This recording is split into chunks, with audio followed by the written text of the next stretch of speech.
حضرت موسیٰ علیہ السلام سے اللہ نے فرمایا کہ میں نے امت محمدیہ کو ایسے دو نور عطا کیے ہیں، یہ دو نور ایسے ہیں جو اس امت کو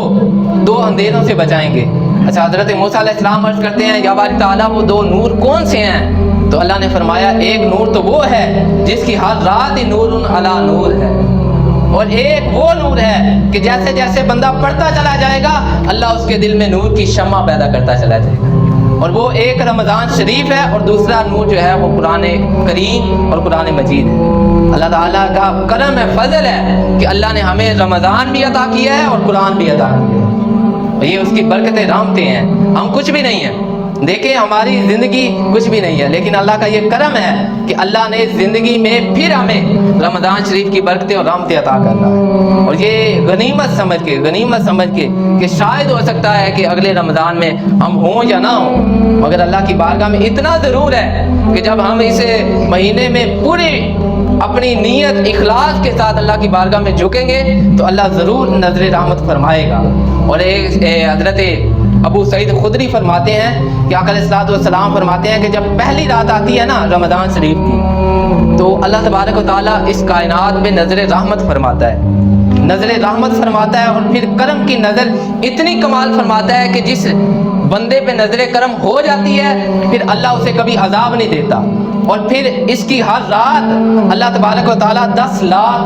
گناہ گاروں کو دوزخ سے نکال کے جنت کا مالک بناتا ہے،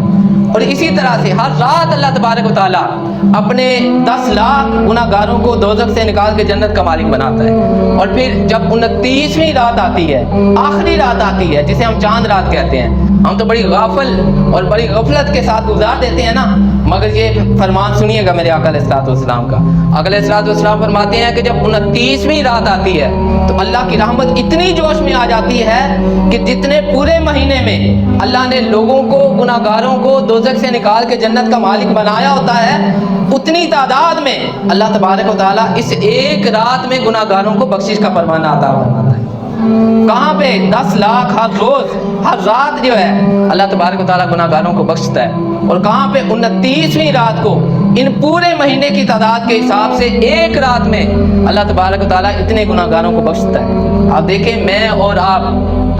اندازہ لگائیں کہ ہماری سوچیں جہاں تک ختم ہوتی ہیں اللہ کی رحمت وہاں سے کہیں آگے شروع ہوتی ہے۔ اس وجہ سے اللہ کی رحمت سے کبھی بھی مایوس نہ ہوئیے گا، کبھی بھی یہ نہ سوچئے گا کہ اب کیا ہوگا، اب یہ ہوگا، اب اگر ہم چلے گئے، اگر ہم رہ گئے تو کیا ہوگا، کچھ بھی نہیں ہونا۔ اللہ کی رحمت سے امید رکھیے گا، کبھی بھی مایوس نہیں ہونا۔ اور آقا علیہ الصلوۃ والسلام ارشاد فرماتے ہیں کہ جب بندہ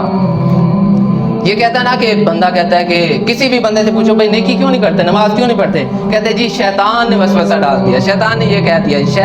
کہہ دیا، مگر دیکھیں اللہ تعالیٰ نے بندوں پہ کتنی بڑی کرم نوازی فرمایا اذا داخل رمضان فتحت ابواب جنت وغلقت ابواب النار وسلسلت الشیطان۔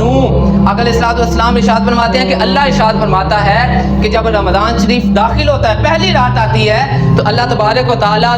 جنت کے دروازے کھول دیتا ہے، اور وغلقت ابواب النار، اور جو دوزخ کے دروازے ہیں وہ بند کر دیتا ہے، اور بندہ جو یہ کہتا ہے نا کہ شیطان نے ایسا کر دیا، شیطان نے وسوسہ ڈال دیا، اللہ فرماتا ہے کہ جب یہ مہینہ شروع ہوتا ہے تو پھر شیطان کو بھی میں جکڑ کے بند کر دیا کرتا ہوں تاکہ میرا بندہ جو ہے وہ پوری کوئی بھی رکاوٹ کے بغیر رکاوٹ کے میری بارگاہ میں آ کے عبادت کر سکے،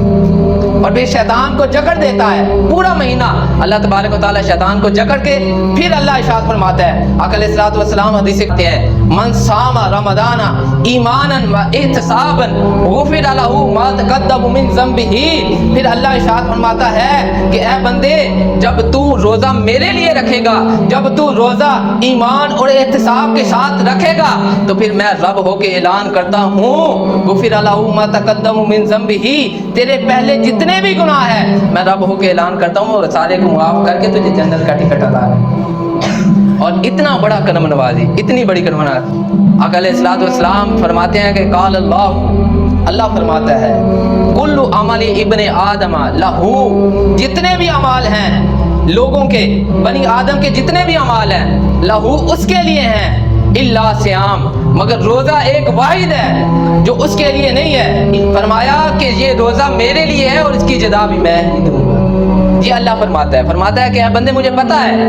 کہ تو سارے کے لیے کسی سے محبت کرتا ہے نا تو اس کے لیے سارا کچھ کر سکتا ہے، مگر تو بھوکا نہیں رہ سکتا، بھوکا میرے لیے رہ سکتا ہے۔ تو پھر یاد رکھ یہ میں نے عبادت ساری باتیں میں نے تیرے لیے چھوڑ دی ہیں، کوئی نیک عمل کرے گا وہ تجھے فائدہ ہوگا، وہ تیرے لیے ہے، مگر ایک واحد عبادت ایسی، روزہ عبادت ایسی ہے کہ جو میرے لیے ہے اور اس کی جزا بھی میں ہی دوں۔